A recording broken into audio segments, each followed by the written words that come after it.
Dibukanya jalur wirausaha di Poltek Parenhai Bandung, Ya. mewadahi teman-teman yang kemudian memiliki profil bisnis, minat bisnis yang berkesesuaian dengan pariwisata sehingga dalam perjalanannya bisa ikut berkontribusi untuk jadi penggerak ekonomi. Ujung-ujungnya ke tentu saja penerimaan negara. Iya. Salah satunya gitu ya. Apakah harus sesuai dengan pilihan program studinya misalnya di tour and travel, tapi ternyata calon mahasiswanya pengen masuk ke pastry misalnya. Yang paling utama juga akan dicek kesesuaian antara profil bisnis dengan program studi yang diincar Oke. ya. Apakah usahanya harus atas nama pribadi atau boleh menggunakan usaha keluarga? Ini sangat boleh ya, sangat bisa. Walaupun dia punya bisnis orang Ya, tua, tapi ya. kalau dia bisa mendeskripsikan di esai singkat Ya. keterlibatan dia gitu. Yang pertama dulu aspek legal minimal itu. Kalau yang paling maksimalnya mungkin ya mereka sudah memiliki NIB, bahkan akta ya. pendirian perusahaan. Ada juga bikin video ya. Apakah harus muncul wajah? Tetap ya. Disarankan muncul ya, makin terlibat semakin muncul semakin Oke, bagus. kualitas video baik itu kamera, suara, editing juga akan Betul. mempengaruhi penilaian. Yang penting Karena jelas ditonton. Hai and Hires, buat kamu yang punya usaha sendiri dan masih bingung mau kuliah di mana, tenang. Di episode ke-13 kali ini kita bakal bahas jalur peminatan wirausaha di seleksi mandiri di Poltek Parenhai Bandung tentu saja. Jalur masuk ini jadi khusus buat kamu yang punya semangat entrepreneur sejak dini. Kita akan ketemu sama Pak Fitra dan Bu Janisa selaku pengelola program kewirausahaan yang akan kupas tuntas syarat, cara daftar, sampai peluang yang bisa kamu dapatkan saat kuliah sambil tetap kembangkan bisnis. Langsung saja kita mulai podcastnya. Dan jangan lupa seperti biasa klik like, subscribe, dan komen serta nyalakan lonceng notifikasi biar kamu gak ketinggalan konten menarik lainnya seputar PMB di Poltek Parenhai Bandung. Pak Fitra dan Bu Janis, selamat datang di podcast Poltek Parenhai Bandung. Kali ini kita akan membahas terkait dengan seleksi mandiri, terutama jalur peminatan wirausaha. Jadi sebagai informasi, Bapak udah diundang. ini luar biasa informasi siap, ini. Karena juga banyak banget pertanyaan. Ini kita akan kupas sejelas-jelasnya terkait dengan jalur peminatan wirausaha gitu ya. Tahun lalu pendaftarnya cukup banyak. Ada juga yang nggak diterima, tapi ada juga yang lolos ya. Dan sebagai informasi jalur peminatan wirausaha ini juga jadi jalur red carpet atau karpet merah untuk teman-teman yang punya wirausaha tapi tertarik juga untuk melanjutkan pendidikan tinggi di Poltek Parenhai Bandung. Pak Fitra, Bu Janisa, apa latar belakang dibukanya jalur peminatan wirausaha di Poltek Parenhai Bandung ini? Latar belakang ya Pak Riki ya. Kalau latar belakang tentu saja terkait ini juga ya bahwa kebutuhan wirausaha di Indonesia itu masih cukup tinggi. Jadi salah satu motor penggerak ekonomi tentu saja wirausaha. Iya. Nah, khususnya di industri pariwisata nih. Khususnya di industri pariwisata kan sebenarnya punya peluang besar untuk kemudian menjadi bagian juga untuk kontribusi pada pertumbuhan si wirausaha tadi. Iya, betul. Setuju. Sehingga kemudian dibukanya jalur wirausaha di Poltek Parenhai Bandung, mewadahi teman-teman yang kemudian memiliki profil bisnis, minat bisnis yang berkesesuaian dengan pariwisata sehingga dalam perjalanannya bisa ikut berkontribusi untuk jadi penggerak ekonomi lah, kira-kira gitu. Ujung-ujungnya ke tentu saja penerimaan negara. Iya, gitu ya. gitu, Itu tujuan Pak Riki. besarnya. Bu Janis mungkin bisa Selain itu juga wirausaha ini bisa jadi solusi ya, karena selama ini banyak banget layoff, kayak tidak cuman jadi pegawai aja pekerjaan itu. Betul. Tapi enakan untuk punya pegawai daripada jadi pegawai. Betul, jadi bos. Meskipun usaha kecil juga jadi bos gitu ya. Betul. Apalagi yang saat ini yang isu yang lagi rame ini kan efisiensi begitu ya. Kalau kita punya bisnis kan kita yang memegang kendali gitu. Nah, tadi disebutkan tujuan utama dari kenapa dibuka jalur peminatan ini, apakah juga untuk menjaring calon mahasiswa dengan yang sudah punya potensi bisnis gitu ya. Di kampus juga sudah terbentuk ya ekosistem entrepreneur, sudah ada ya. Jadi memang jalur wirausaha ini juga bukan program setahun 2 tahun kemarin, tapi juga sudah berjalan cukup lama. Nah, relevansinya dengan yang ada di kampus dengan dunia pariwisata atau perhotelan apa nih kira-kira? Kalau dari saya relevansinya dengan dunia pariwisata atau perhotelan ya. Rata-rata seperti yang tadi Pak Riki bilang gitu ya. Ini bukan tahun pertama juga Poltek Parenhai Bandung buka jalur wirausaha. Kita udah melangsungkan beberapa tahun gitu ya. Seingat saya ini tahun ketiga atau keempat ya kita melangsungkan jalur wirausaha. Nah, dalam prosesnya memang ekosistem yang terbentuk di kampus tentu saja makin baik. Kita mengalami perkembangan cukup signifikan. Setidaknya dari segi elemen-elemen dari si ekosistemnya. Jadi kalau di kampus NHI Bandung tuh si ekosistem yang utama ada kami dari NHI Preneur Center satu, terus kemudian juga dosen konsorsium bisnis dan kewirausahaan, lalu kemudian N-Club gitu ya. N-Club itu UKM yang spesifik wirausaha. Bu Jenis kebetulan pembina dari UKM N-Club-nya. Jadi mungkin HIPMI-nya Poltekpar NHI Bandung gitu lah mungkin ya. N-Club ini ya. NHI Bandung. Nah lalu kemudian satu lagi itu yang eksternal. Tentu saja alumni kita cukup banyak seperti Pak Riki juga tahu yang kemudian menjadi wirausaha. Nah jejaring ini yang sebenarnya memastikan bahwa pola pendidikan atau pengajaran wirausaha di Poltekpar NHI Bandung tentu saja punya keunikan dan kekhasan yang sangat spesifik mengarah ke pariwisata dan industri perhotelan. Nah, sekarang kita mungkin lebih spesifik ke seleksi mandiri ya, terutama jalur peminatan wirausaha. Untuk kriteria peserta sendiri dan syarat administratif, apakah ada batasan usia atau jenjang pendidikan tertentu lah untuk daftar di Poltekpar NHI Bandung? Misalnya khusus SMK atau khusus SMA atau maksimal usia segini gitu, itu ada nggak? Batasan usia nggak ada ya? Batasan usia sih nggak ada, tapi minimal SMA atau SMK atau sederajat. Sederajat ya, sudah lulus ya. Artinya mau gap year berapa tahun pun juga masih tidak masalah selama ya syarat tertentu tentu saja punya usaha. Nah, usahanya seperti apa nanti kita akan bahas. Nah, ini yang pertanyaan paling banyak juga ditanyakan ketika kami sampaikan ke publik, kita akan buka podcast dengan jalur kewirausahaan. Usaha seperti apa yang dianggap apa ya? Apakah harus sesuai dengan pilihan program studinya misalnya gini. Usaha orang tua, kan usaha orang tua boleh ya. Atau usaha pribadi, usahanya di tour and travel. Tapi ternyata calon mahasiswanya pengen masuk ke pastry misalnya. Itu bisa atau tidak ya? Dengan, pertama. Agak tricky juga ya menjawabnya. Agak tricky. Jangan sampai salah juga nih. Karena sebenarnya gini, bahwa yang paling utama juga akan dicek kesesuaian antara profil bisnis dengan program studi yang diincar ya. Jadi itu kan juga menunjukkan pengalaman dari si calon peserta kemudian mengurus bisnisnya atau terlibat dalam bisnis orang tuanya sejauh mana dengan minat di atas prodi-prodi yang kemudian ada di Poltekpar NHI Bandung.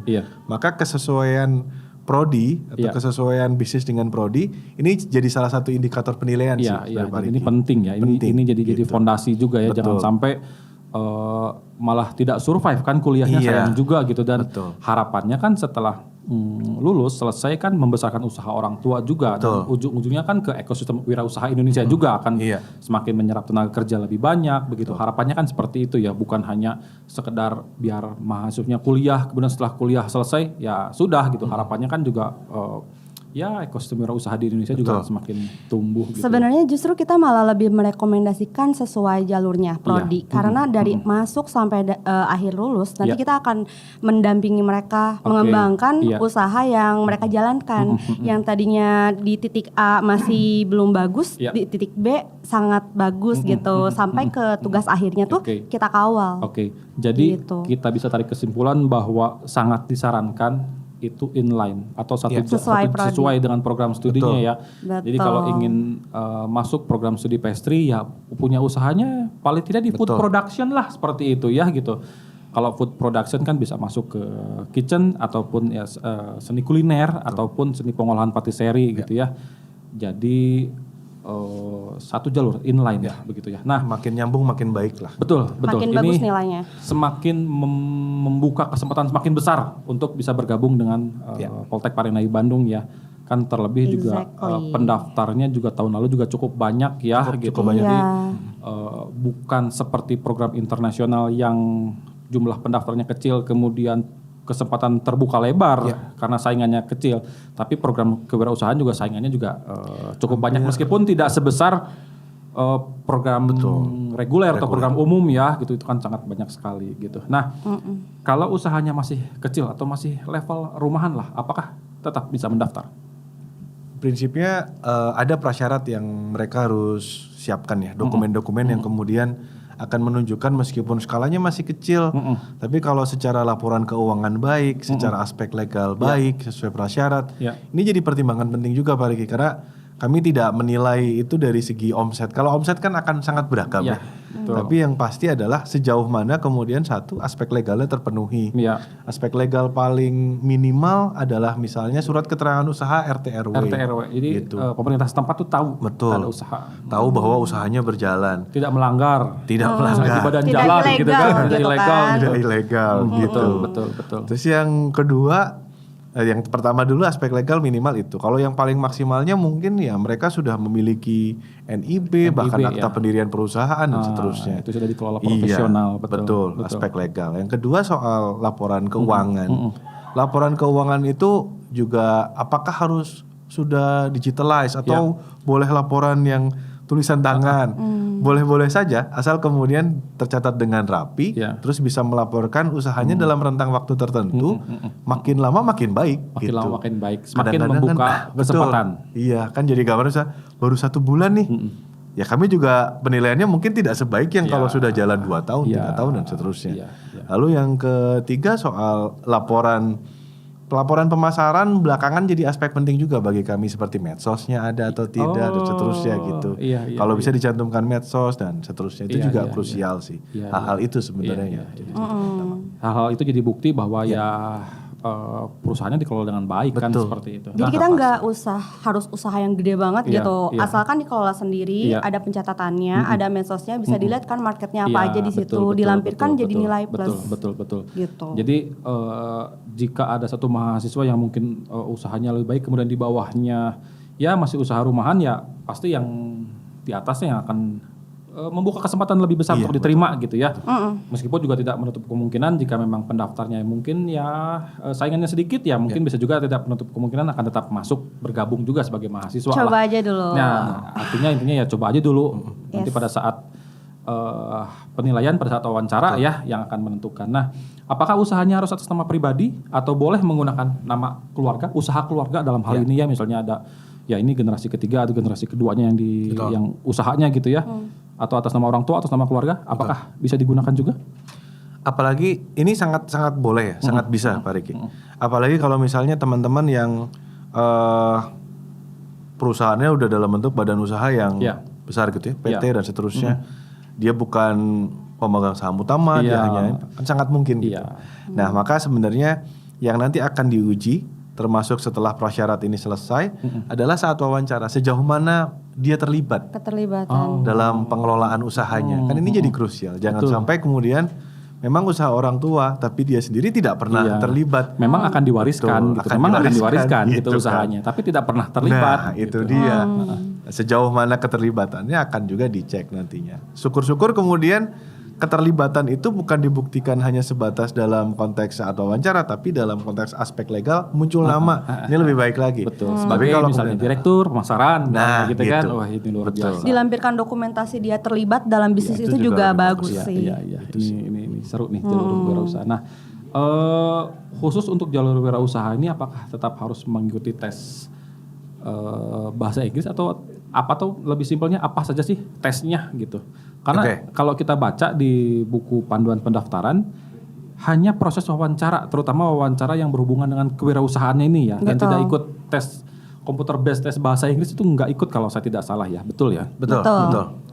Karena yang utama sebenarnya dokumen aja cukup banyak Pak Riki.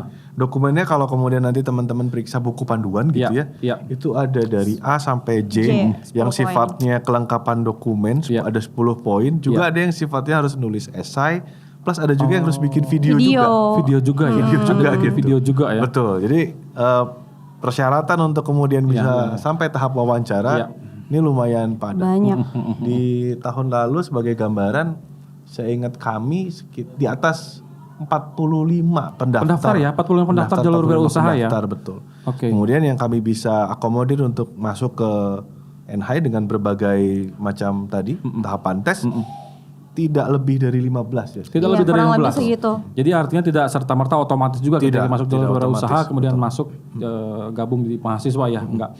Nah, tadi di dokumen kan ada juga dokumen ya di ini buku panduan. Dari sekian banyak poin di dokumen motivasi usaha ini mana yang paling krusial gitu, yang paling menentukan ya kamu diterima jadi mahasiswa Poltek Parenai Bandung. Artinya dia akan fokus di dokumen itu yang akan dia percantik gitu. Betul. Dari Bu Jenis dulu nih. Silakan, Bu Jenis. Mungkin yang paling krusial itu gimana dia menguasai bisnis yang dia pegang. Walaupun dia punya bisnis orang tua, tapi kalau dia bisa mendeskripsikan di esai singkat keterlibatan dia gitu, itu nilainya bakal bagus. Jadi karena ada 10 poin, kita bisa semua itu rata sih sebenarnya. Cuman yang paling bagus ketika dia bisa mendeskripsikan, melampirkan data gitu. Jadi mungkin di esainya juga videonya bisa tiba-tiba boost gitu nilainya karena dan videonya juga akan diputar pada saat wawancara mungkin ya. Betul. Saat pengecekan dokumen juga sudah kami periksa ya. Memang pada saat wawancara itu lebih ke memvalidasi. Betul. Pas wawancara bawa produknya sih disarankan. Oh, jadi prosesnya sebelum mahasiswa diundang untuk wawancara, tim di kewirausahaan akan memeriksa dulu dokumen mahasiswa. Jadi tidak diperiksa pada saat wawancara, tidak ya. Tidak. Jadi sebelum itu kita juga sudah pegang data ya. Sudah pegang datanya. Nah, tadi disampaikan Pak Fitra terkait dengan laporan keuangan. Laporan keuangan kan juga ya bisa tulisan tangan gitu. Kita masuk ke lebih detail mungkin.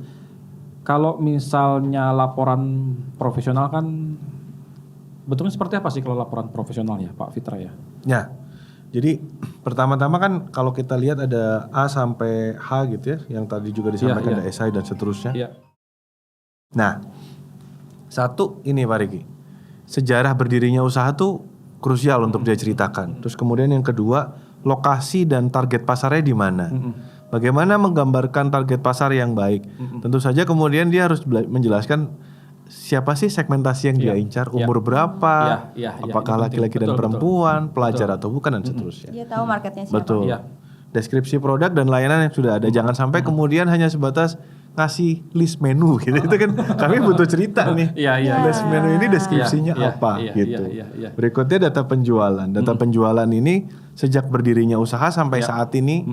Jadi misalnya dikasih gambaran per rentangnya mungkin per bulan. Ada juga bahkan yang kalau jenis usahanya tertentu dia menulis nama-nama klien. Nama kliennya siapa saja itu juga bagus. Data pasar, gambaran umumnya seperti apa. Berikutnya laporan keuangan yang tadi ditanyakan oleh Pak Riki berjalan seperti apa. Kalau bisa memang ada report mingguan yang menjelaskan apakah usaha ini bulan ini untung berapa dan seterusnya dengan omset sekian. Terus kemudian transaksi yang terjadi apa saja itu juga lebih baik. Hingga kemudian kami dapat gambaran bahwa dalam rentang waktu tertentu laporan keuangan ini menunjukkan bahwa usahanya masih bisa terus dikembangkan. Gitu. Terutama setelah bergabung jadi mahasiswa. Gitu. Karena kan pada saat proses perkuliahannya ada komitmen juga yang harus diikuti oleh mahasiswa ya, salah satunya bergabung dengan inkubator bisnis ya di kampus Poltek Parenhai Bandung ya. Kita bisa lihat potensial nggak sih ini dari data-data itu. Tapi kalau kuliahnya sama aja. Kuliahnya sama. Semua mata kuliah juga sama. Hanya saja penekanan yang ditambahkan nanti di inkubasi bisnis, pikiran inkubasi bisnis. Selain itu juga apakah tugas akhirnya juga harus bisnis plan nanti ya? Iya, harus bisnis plan. Wajib ya, harus wajib bisnis plan. Nah, di antara semua itu template atau contoh standar penulisannya sudah ada ya di buku panduan ya. Jadi di buku panduan ada yang di Bitly itu. Ya, sudah ada linknya, sudah update juga. Nah, ada juga yang masuk ke DM kita, kalau dokumen-dokumen yang diperlukan ditulis dalam bahasa Inggris, apakah akan menambah nilai lebih atau tidak juga sebetulnya? Deskripsi dokumen nggak apa-apa sih. Nggak apa-apa. Tapi ya. memang bukan sebagai nilai tambah ya. Bukan tapi kalau itu mau dialogkan ya. silakan. Cuman kalau misalnya kayak akta pendirian ya nggak perlu di bahasa Inggris kan kalau memang bahasa Indonesia. Ya, surat keterangan RT RW gitu kan. Boleh aja kalau mau bahasa Inggris. Yang dimasukkan mungkin dokumen motivasi gitu. Nah, ya. Boleh dalam bahasa Inggris mungkin juga mau bikin videonya berbahasa Inggris boleh. Itu akan jadi nilai lebih juga. Nah, bocoran wawancaranya seperti apa sih biasanya? Apakah juga berbahasa Inggris juga? Karena di beberapa tes ujian misalnya ya kalau kelas internasional sudah jangan ditanya karena memang nomor 1 ya harus tentu saja bisa berbahasa Inggris karena akan melanjutkan pendidikan di luar negeri. Reguler juga wawancaranya dalam bahasa Inggris karena untuk mengetahui kemampuan komunikasi. Untuk kewirausahaan, apakah ada mungkin satu dosen juga yang bertanya pengetahuan umum tentang bahasa Inggris? Untuk wawancara fokusnya pada motivasi dan komitmen sebenarnya berwirausaha ya. Tapi juga dalam bahasa Inggris juga ada. Itu akan bergantung ke pewawancaranya, tapi sejauh ini berbahasa Indonesia. Sejauh ini berbahasa Indonesia ya. Ini juga jadi bocoran nih buat mahasiswa karena saya kurang lancar nih bahasa Inggris. Berarti ya paling tidak kalau lu nggak bisa bahasa Inggris ya lu punya usaha. Iya. Modalnya Gitu justru kan? pede sama bisnisnya. Pede sama bisnisnya. Betul. Karena kan akan kelihatan ya kalau misalnya ngarang-ngarang, kalau misalnya usahanya mungkin baru dibentuk hanya untuk masuk ke Poltek Parenai Bandung, itu akan Iya. terlihat. Iya, kelihatan Antara. banget, Akan kelihatan ketara ya, banget. akan kelihatan kalau Iya. berbeda dengan yang usahanya memang sudah dibentuk ya mungkin 3 atau 4 tahun ke belakang sudah berjalan bagus. Nah, Sama ini Pak Riki, saat wawancara, satu tadi yang Bu Jenis bilang, ya boleh bawa produknya. boleh bawa Boleh bawa produknya. Kalau dia bentuknya misalnya F&B ya silahkan dibawa Oke. untuk meyakinkan Iya. kan, untuk lebih meyakinkan presentasinya dan seterusnya. Yang kedua dokumen asli. Dokumen asli harus dibawa, kan sebelumnya dilampirkan Iya, dalam persyaratan. betul. Dokumen asli dibawa saat wawancara. di bawah satu wawancara ya. Iya. Nah, tadi dibahas, rasanya sih belum dibahas ya. Apakah ada batas minimal atau omset usaha yang mungkin diterima? Misalnya gini, saya jualannya baru sebatas online nih, misalnya di Shopee ataupun online lah, marketplace gitu ya, kalau tidak boleh sebut merek. Ada minimal omset? Tidak ada. Tidak ada ya? Tidak ada. Tidak ada. Tidak ada. Selama, atau kalau misalnya omset, batas operasional, batas ya harus minimal sudah berdiri berapa lama gitu minimal. Ada nggak? Kalau soal pendirian berapa lama tadi ya, rentangnya semakin bagus dokumen itu disampaikan akan makin baik. Karena dia akan berkompetisi dengan pendaftar yang lain. Iya. Tapi yang pasti kalau omset kenapa tidak diberikan batasan? Karena kan profil usahanya cukup lebar. Pariwisata ini kan ada yang tour and travel, ada yang kemudian F&B, mungkin akan sulit. Itu sih. Nah ini juga mungkin kurang lebih artinya ini juga jadi seperti presentasi bisnis plan ya. Proses wawancaranya itu kita kalau ada lihat di acara di Metro TV yang Juragan itu kan, Pitching gitu Pitching ya. kan zaman kan now. akhirnya ujung-ujungnya jadi seperti itu ya. Para pewawancara akan melihat seberapa akan bisa berkembang usaha kamu ke depan, dan ketika masuk menjadi mahasiswa kita bisa bantu nggak sih gitu loh. Proses program kewirausahaan kita bisa bantu nggak untuk semakin mengembangkan kewirausahaan yang kamu miliki. Jadi meskipun baru mungkin 6 bulan misalnya, tapi secara prospek wah ternyata ini menjanjikan Bagus nih, gitu. idenya potensial misalnya out of the nih. box. Itu juga akan punya pengalaman akan punya chance yang besar ya untuk bisa di Betul, kalau bergabung pitching kan mahasiswa. mengundang investor. Kalau ini presentasi untuk bisa lolos gitu. Meyakinkan. Nah, tadi juga disampaikan ada juga bikin video ya. Video. Apakah harus muncul wajah dalam video tersebut? Kita sebagai yang mau masuk kuliahnya? Disarankan Ada sih yang iya ya. mungkin nggak pede gitu, saya cuma bisa voice over bisa.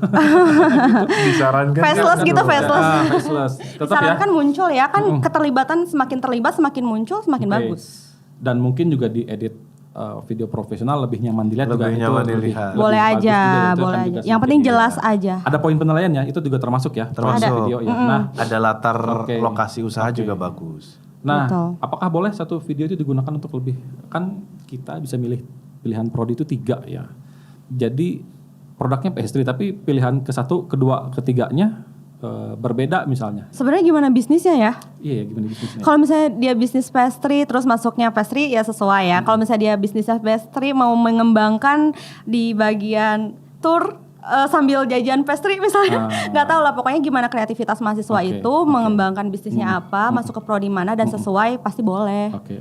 Nah, jadi juga dikonfirmasi ya kualitas video baik itu kamera, suara, editing juga akan Betul. mempengaruhi penilaian. Yang penting Karena jelas ditonton. Ada tentang poin itu ya. Dan proses mengunggah dokumen, video itu semua juga format ukuran file semua sudah ada di buku panduan ya. Sudah jelas di disebutkan. buku panduan. Nah, untuk yang berminat juga mungkin bisa lihat di buku panduan ataupun bergabung di Telegram grupnya nih.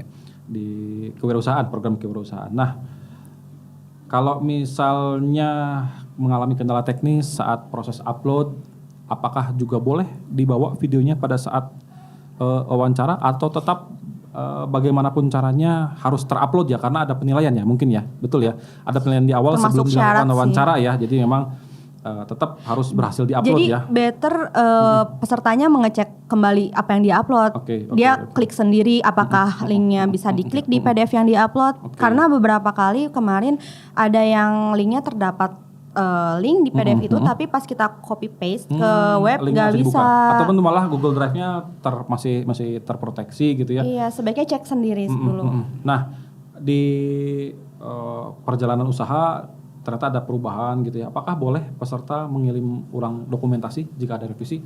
Sudah ada file pertama nih, ternyata ada yang harus direvisi, ada yang harus diralat. Bisa dikirim ulang nggak kira-kira? Dan yang mana yang diperiksa nih? Selama masih dalam rentang batas pendaftaran ya. Selama masih rentang dalam batas pendaftaran, terus kemudian join di grup Telegram, hal-hal seperti itu terkait video tidak bisa dibuka segala macam, biasanya dalam proses penilaian akan diinformasikan. Iya, kita dampingi sebenarnya selama proses pendaftarannya terbuka. Kalau kecuali kalau sudah ditutup itu tidak bisa ada edit mengedit. Nah, kita langsung spesifik ke wawancara nih.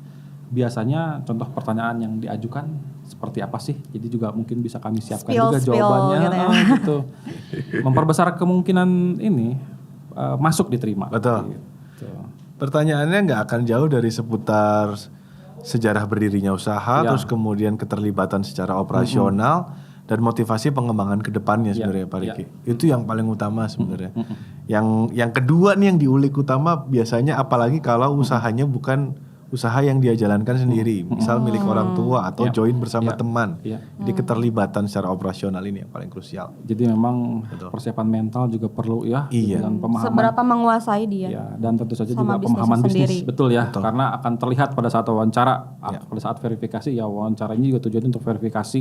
Kalau misalnya kamu tidak terlibat ya pasti pada saat wawancara juga banyak tidak tahunya ya. Ini akan dengan sangat mudah dilihat. Jadi kalau dari awal sudah seperti itu ya sudah kamu mending daftar saja ke jalur reguler, jangan ke wirausaha gitu ya. Nah, apakah panitia juga melakukan pengecekan langsung ke usaha peserta? Mungkin kalau di Bandung kita cek langsung gitu, atau cukup dengan media sosial aja? Tidak sih, cukup dengan dokumen dan video ya. Sesuai dengan sosial, buku panduan. Lebih bagus ya. Nah, setelah diterima nih, apa dukungan dari kampus itu terutama untuk mahasiswa yang tadi ya kan jalur wirausaha ini untuk mahasiswa yang sudah berusaha, sudah punya usaha gitu ya. Nah, apa dukungan kampus sejauh ini untuk mahasiswa tersebut gitu? Kita punya dukungan intrakurikuler dan ekstrakurikuler. Kalau intrakurikuler itu kan masuk ke pembelajaran ya. Kita ada mata kuliah kewirausahaan untuk mata support. Mata kuliah kewirausahaan ya? Iya. Di semua program studi ada ya? Di semua program studi ada, dan di luar pembelajaran di kelas juga kita ada inkubasi reguler dan inkubasi tugas akhir. Jadi full lah pengetahuan untuk mengembangkan wirausahanya itu di dalam kelas dan di luar kelas. Juga kita ada UKM Entrepreneur Club Club untuk menjadi wadah dia berwirausaha lagi gitu. Kita semakin juga mengembangkan usahanya juga ya. Betul, ada marketplace juga ya yang tiap berapa lama sekali kita adain AIM gitu. Oh iya, salah satunya AIM yang kemarin juga ini seru sekali nih. Betul, pas lagi SBM, SMM pasti ada gitu. Bisa dilihat contohnya dia praktek tuh gimana ya, tes pasar gitu. Terus ada lagi kita konsorsium dosen bisnis dan kewirausahaan yang siap jadi pendamping ya. Pendamping dalam mengerjakan TA-nya gitu. Jadi banyak sih ekosistemnya. Mungkin ada tambahan Pak Fitra? Satu lagi sih Encore ya paling. Oh iya, kewirausahaannya itu penting. Jadi ada laboratorium kewirausahaan, lokasinya sangat strategis dan punya akses langsung ke jalan raya di kampus juga. Dan memang slotnya terbatas. Slot sejauh ini untuk yang teman-teman FNB memang terbatas gitu. Nah, bagi yang teman-teman jalur wirausaha ini juga jadi satu hal yang menarik ya, karena kemudian mereka nggak ada biaya sewa, mereka bisa ada di sana sambil kuliah, kemudian tetap bisa melakukan usaha yang dia jalankan. Apakah harus mahasiswa sendiri yang mengelola Encore? Tentu saja tidak. Karena kan prinsipnya booth yang dia pakai di sana sebagai pengusaha mungkin dia bisa rekrut orang dan seterusnya. Mengelola SDM yang penting bisa. Bisa dapat tambahan lah sambil kuliah gitu. Nah, ini juga mungkin sedikit menjawab juga pertanyaan, apakah ada mahasiswa jalur wirausaha ini diberikan fleksibilitas khusus terkait kegiatan kampus? Misalnya gini, ketika sudah ada jadwal kuliah, tapi dia juga ada aktivitas bisnis yang harus dijalani, misalnya ketemu investor misalnya. Akhirnya dia dapat dispensasi nih untuk tidak mengikuti perkuliahan karena ya betul dia harus ketemu investor untuk mengembangkan bisnis dia. Apakah ada fleksibilitas seperti itu selama kuliah? Ikut lomba kayak kemarin ya? Ya ikut lomba juga mungkin salah satunya. Kalau ikut lomba kewirausahaan ya. Kalau itu mekanismenya serunya di situ ya sebenarnya. Subject to discuss. Jadi serunya di situ memang. Tapi kalau untuk yang soal Encore memang kan tantangannya adalah sambil kuliah sambil berwirausaha. Betul. Ya jadi cara berpikir wirausahanya kemudian dia bisa rekrut pegawai dan seterusnya, ini kan juga menarik ya. Bukan kemudian dia yang terjun langsung kuliahnya ditinggal. Ini juga kan namanya juga mahasiswa wirausaha. Iya. Dia nggak kuliah kenapa? Maaf saya dagang di Encore. Itu juga. Kalau itu gawat. Itu kan kita ajarin gimana mengelola biar bisa rekrut orang lain gitu. Nah ini menarik juga nih. Nah dari pengalaman tahun lalu nih Pak Fitra, apa sih biasanya kesalahan-kesalahan yang sering dilakukan peserta pada saat proses penyiapan dokumen yang akhirnya sayang sekali ya menutup kemungkinan dia bergabung atau memperkecil kesempatan lah gitu. Apa biasanya yang kesalahan-kesalahan umum yang biasanya terjadi? Kesalahan umum yang sering kami berdua temukan saat pengecekan dan penilaian dokumen itu, satu biasanya di laporan keuangan, Pak Riki. Laporan keuangan ya? Karena memang kesalahannya. iya, nggak ada masalah bahwa laporan keuangannya harus tulisan tangan. Tapi kan ketika difoto pikselnya kecil atau resolusinya kecil nggak kebaca juga sama kami gitu. Pecah. Gitu ya. Jadi soal kualitas dokumen. Jadi bahkan soal wah ini nggak kebaca gitu. Yang kedua, kesalahan yang juga sering muncul, lokasi usaha itu nggak tergambar dengan baik gitu. Jadi bagi teman-teman nih misalnya lokasi usahanya ada di pinggir jalan, ya sebaiknya difoto dari seberang jalan gitu biar kami tahu jalannya. Jadi jangan difoto dari dalam kan, terus dijelaskan deskripsi ada di jalan utama tapi nggak kelihatan. Itu juga jadi catatan yang penting. Berikutnya video ya. Video ini kalau bisa memang menggambarkan mungkin usahanya sedang beroperasi gitu. Jadi seringnya kan teman-teman mungkin nguploadnya di depan korden gitu, atau di depan dinding. Jadi kalau bisa lebih baik ya sambil menceritakan usahanya saja. Gitu ini juga tips ya dari Bapak Ibu. Jadi bagaimana betul-betul menjual dalam tanda kutip ya, tentu saja menjual diri sendiri itu bisa bergabung jadi mahasiswa melalui jalur program kewirausahaan. Nah ini andai, mungkin bukan andai ya, tapi pasti ada juga penanya yang apa saja sih indikator yang cocok atau enggak, gini lah simpelnya. Dia belum punya usaha, tapi dia tertarik dan sangat ingin membuka usaha. Apakah juga masuk kategori cocok di kewirausahaan?